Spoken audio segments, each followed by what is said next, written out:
अमेरिकी सेना की एक टीम जंगल में दुश्मन को खत्म करने गई, लेकिन एक अनजान ताकत उन्हें ही मार देती है। कहानी की शुरुआत में हमें यूएसए मिलिट्री की एक टीम दिखाई जाती है जो अफगानिस्तान में एक मिशन पर आई थी। वह टीम एक ऐसी जगह जा रही थी जहां उसे मिलिट्री की दूसरी टीम की मदद करनी थी। उस मिलिट्री टीम के पास एक मैकेनिकल इंजीनियर था जो दूसरी टीम की गाड़ियों को ठीक करने के लिए आया था। उस इंजीनियर के साथ उसका सगा भाई भी था और दोनों भाई एक दूसरे से बेहद प्यार करते थे। जब वह इंजीनियर गाड़ी ठीक करने में लगा हुआ था तब उसका भाई उसके पास आकर बोला, मैंने सुना है कि अगले एक हफ्ते बाद मिलिट्री के सबसे बड़े पद रेंजर्स की सिलेक्शन होने वाली है। इंजीनियर ने जवाब दिया, हाँ मैंने भी सुना है। तब उसके भाई ने उत्साह से कहा, तो फिर चलो हम दोनों रेंजर्स की सिलेक्शन देते हैं। इंजीनियर बोला, नहीं यार मैं कहीं नहीं जाऊंगा। तब उसके भाई ने प्यार से मनाते हुए कहा, अरे चलो ना भाई, मेरा बचपन का सपना था कि तुम और मैं एक दिन यूएसए रेंजर्स बनेंगे। भाई की यह बात सुनकर इंजीनियर मान जाता है और वह दोनों चल पड़ते हैं। लेकिन जैसे ही वह सब थोड़ी दूर निकलते हैं अचानक उन पर मिसाइल से हमला हो जाता है। कुछ समझने से पहले ही सबकी मौत हो जाती है, लेकिन इंजीनियर किसी तरह बच जाता है। वह दौड़कर अपने भाई के पास जाता है और उसे उठाने की कोशिश करता है। इसके बाद कहानी हमें 2 साल आगे ले जाती है। हम देखते हैं कि इंजीनियर रेंजर्स की सिलेक्शन में आया हुआ है। असल में वह अपने मरे हुए भाई के अधूरे सपने को पूरा करने के लिए यहाँ आया था, क्योंकि रेंजर्स बनना उसके भाई की आखिरी इच्छा थी। जब सब सोल्जर्स रेंजर्स की बेस पर पहुंचे तब सबको एक एक करके बीच नंबर दिया गया। जब इंजीनियर की बारी आई तो उसे 51 नंबर का बीच दिया गया और अब से हम उसे 81 के नाम से जानेंगे। बीच नंबर मिलने के बाद सब सोल्जर्स एक जगह इकट्ठा हुए। तब वहाँ शेरिडन नाम के रेंजर्स कमांडर आए और उन्होंने सभी सोल्जर्स का जोश और हौसला बढ़ाने के लिए एक जोरदार भाषण दिया, बिल्कुल उसी अंदाज में जैसे कोई बड़ा नेता देता है, ताकि सब सोल्जर्स और भी पूरे जोश के साथ अपनी ट्रेनिंग पर फोकस कर सकें। इसके बाद सब सोल्जर्स को बेहद कड़ी ट्रेनिंग से गुजारा जाता है, जहां उन्हें कभी पानी में डुबाया जाता है तो कभी आपस में ही लड़ाया जाता है। उस रात जब इक्याइन सो रहा था तब उसे उसके भाई की मौत की दर्दनाक घटना याद आती है, जिसकी वजह से वह नींद से अचानक उठ जाता है और तकिए के नीचे से दवाई निकाल कर खाता है। यह सब नंबर 7 नाम का एक सोल्जर चुपचाप देख रहा था। अगले दिन सभी सोल्जर्स को बताया जाता है कि यह उनका आखिरी हफ्ता है और एक फाइनल मिशन के बाद ही उन्हें रेंजर्स का दर्जा दिया जाएगा। इसके बाद सब सोल्जर्स एक और कड़ी ट्रेनिंग के लिए पानी के अंदर जाते हैं, जहां उन्हें सांस रोककर 40 किलो वेट का डंबल उठाकर पानी के अंदर ही दौड़ना होगा। 21 पानी के अंदर सबसे बेहतरीन परफॉर्मेंस दे रहा था। बाकी सब सोल्जर सांस न रोक पाने की वजह से एक एक करके ऊपर आ जाते हैं, लेकिन 21 अभी भी पानी के अंदर था और उसकी आंखों के सामने बस अपने भाई का चेहरा था। फिर एक वक्त ऐसा आया जब ज्यादा देर सांस रोकने की वजह से वह बेहोश हो गया। बाकी सोल्जर्स ने उसे किसी तरह बाहर निकाला और उसकी पीठ थपथपाकर पानी निकाला। यह सारा मंजर कमांडर देख रहे थे और उन्होंने 81 को अपने रूम में बुलाया। जब 81 कमांडर के सामने पहुंचा तब कमांडर और उनके साथी ने उससे कहा, तुम अब रेंजर्स के लायक नहीं हो। यह सुनते ही 81 भड़क उठा। तब कमांडर के साथी ने उस पर जोर से चिल्लाकर उसे शांत किया। तब 81 ने ठंडे दिमाग से कमांडर से पूछा, मैंने तो सारी ट्रेनिंग बेहतरीन तरीके से की, फिर मुझे रेंजर्स से क्यों निकाला जा रहा है? कमांडर ने उसे सीधे जवाब दिया, तुम्हें ट्रेनिंग की कमी की वजह से नहीं बल्कि तुम्हारी मेंटल हेल्थ की वजह से निकाला जा रहा है। फिर कमांडर ने आगे कहा, अगर मैं चाहूँ तो तुम्हें अभी इसी वक्त यहाँ से बाहर कर सकता हूँ। तुम होनहार सोल्जर हो लेकिन मेंटली अनस्टेबल हो, इसलिए ये रहा तुम्हारा रेजिग्नेशन पेपर। इसे साइन करो और यहाँ से चले जाओ। लेकिन 81 ने वह पेपर साइन करने से साफ मना कर दिया और चुपचाप रूम से बाहर निकल गया। अगली सुबह रेंजर्स की ट्रेनिंग का आखिरी दौर खत्म हुआ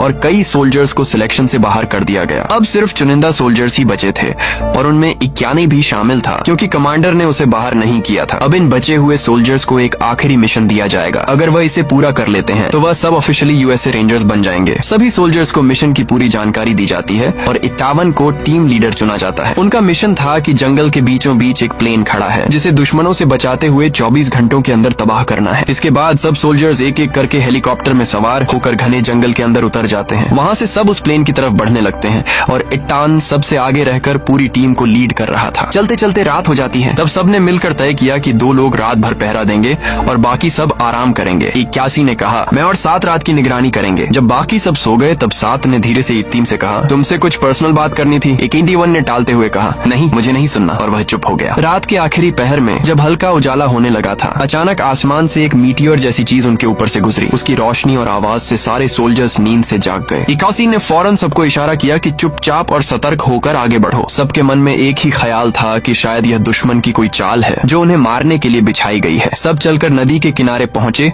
जहां उन्होंने देखा देखा कि पानी के पास एक विचित्र मशीन जैसी कोई चीज पड़ी थी। सबने अनुमान लगाया कि यही वो प्लेन है जिसे ब्लास्ट करने का मिशन उन्हें सौंपा गया था। दरअसल यह सब एक परीक्षा मात्र थी, इसीलिए सभी को असली हथियारों की जगह नकली गन दी गई थी। इस बात से बेखबर सभी उस प्लेन को नष्ट करने की योजना बनाने लगे। तभी नंबर 7 ने एक सोल्जर की ओर ध्यान दिया और पूछा, क्या हुआ तुम्हें? सोल्जर ने घबराते हुए जवाब दिया, जिस जगह की हमें रखवाली करनी थी वो जगह तो वहाँ है ही नहीं। नंबर 7 ने तुरंत दूसरे सोल्जर को रेडियो पर बेस से संपर्क करने का आदेश दिया। सोल्जर ने कोशिश की, मगर रेडियो पर सिर्फ अजीब सी आवाजें आ रही थीं। सबने सोचा कि शायद यह कोई तकनीकी खराबी है और आगे बढ़ने का फैसला किया। इसके बाद सभी सोल्जर मिशन पूरा करने के लिए अपनी अपनी पोजीशन पर जम गए। तय हुआ कि पहले 5 सोल्जर जाकर बम लगाएंगे और बाकी उन्हें कवर देंगे। जब एकियन बाकी सोल्जर के साथ उस मशीन की ओर बढ़ रहा था, तभी उसकी नजर जंगल के भीतर गई। ऊपर से एक रहस्यमयी रोशनी आ रही थी। वो उसकी तरफ खींचता चला गया, जबकि उधर बाकी सोल्जर चुपचाप मशीन पर बम लगा रहे थे। बम लगाते ही सभी एक सुरक्षित जगह छुप गए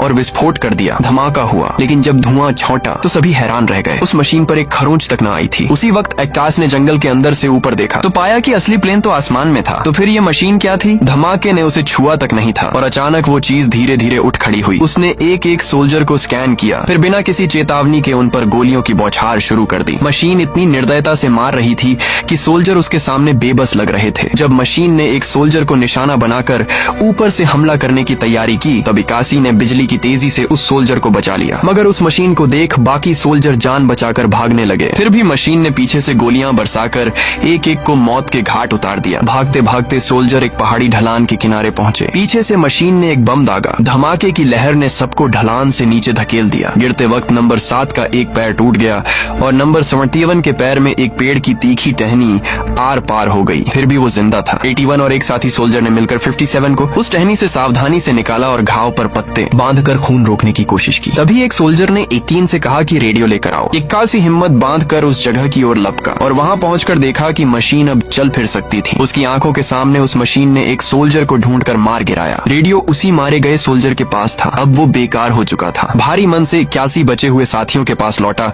और उन्हें रेडियो नष्ट होने की खबर दी। नंबर 57 अब इस दुनिया में नहीं रहा था। 81 ने बिना वक्त गवाए सबको वहाँ से निकलने का हुक्म दिया। सब रस्से से नीचे उतरने लगे। नंबर 7 का पैर टूटा हुआ था, इसलिए एक सोल्जर उसका सहारा बन रहा था। तभी मशीन ने आकर उस मददगार सोल्जर को मार दिया। मशीन फिर स्कैन करने लगी। उसकी नजर नंबर 7 के टूटे पैर पर पड़ी। 81 समझ गया अगला निशाना नंबर 7 होगा। उसने चिल्लाकर सबको भागने को कहा। वो सब दौड़ते दौड़ते एक पहाड़ की चोटी पर पहुंचे। वहाँ 7 के पैर पर पत्ते बांधे गए, मगर खून बहुत बह चुका था और वो बेहोश होकर ढेर हो गया। सबने उसे एक स्ट्रेचर पर लेटाया और आगे बढ़ने लगे। सामने एक उफनती नदी थी। बहाव इतना तीव्र था कि तैरकर पार करना असंभव था। 81 ने एक रस्सा थामा और नदी में छलांग लगा दी। बहाव से जूझते हुए किसी तरह वो दूसरी तरफ पहुंचा और रस्से को मजबूती से बांध दिया। फिर एक एक कर सबको नदी पार कराने लगा। नंबर 7 को स्ट्रेचर समेत रस्से से खींचकर ले जाया जा रहा था।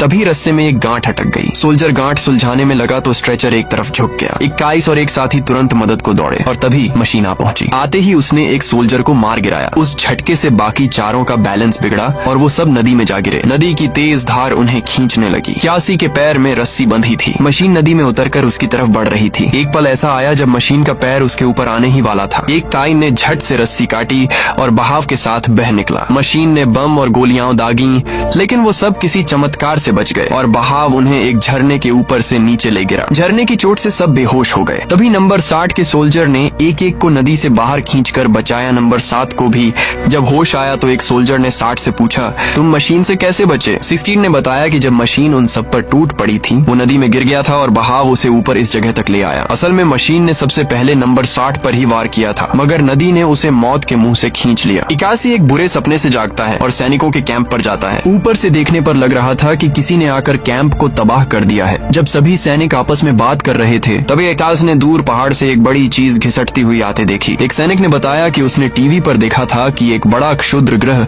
पृथ्वी से टकराने वाला था, लेकिन नासा ने अंतरिक्ष में ही उसे मिसाइल मारकर नष्ट कर दिया था। लगता है वह क्षुद्र ग्रह टुकड़ों में टूटकर पृथ्वी की कई जगहों पर गिरा है और अब इंसानों को मारने लगा है। फिर सभी सैनिकों ने कैंप पर एक टैंक जीप देखी जो एक के ऊपर फंसी हुई थी, इसलिए एक सैनिक ड्राइवर सीट पर बैठा और बाकी सैनिकों ने जीप में रस्से लगाकर बाहर की तरफ खींचना शुरू किया। सबने मिलकर किसी तरह जीप निकाली और उसमें 7 लोगों को बैठाया। जब वे सब जीप को उस जगह से बाहर निकालने के लिए तैयार कर रहे थे, तब एक सैनिक ने बताया कि जीप में गोलियां नहीं हैं और मशीन इधर ही आ रही है। ये सुनकर एक सैनिक जल्दी से बाहर दौड़कर गोलियां उलाने लगा। तभी उसने देखा कि मशीन उनके बिल्कुल पास है। वह गोलियां लेकर जीप की तरफ जाने लगा।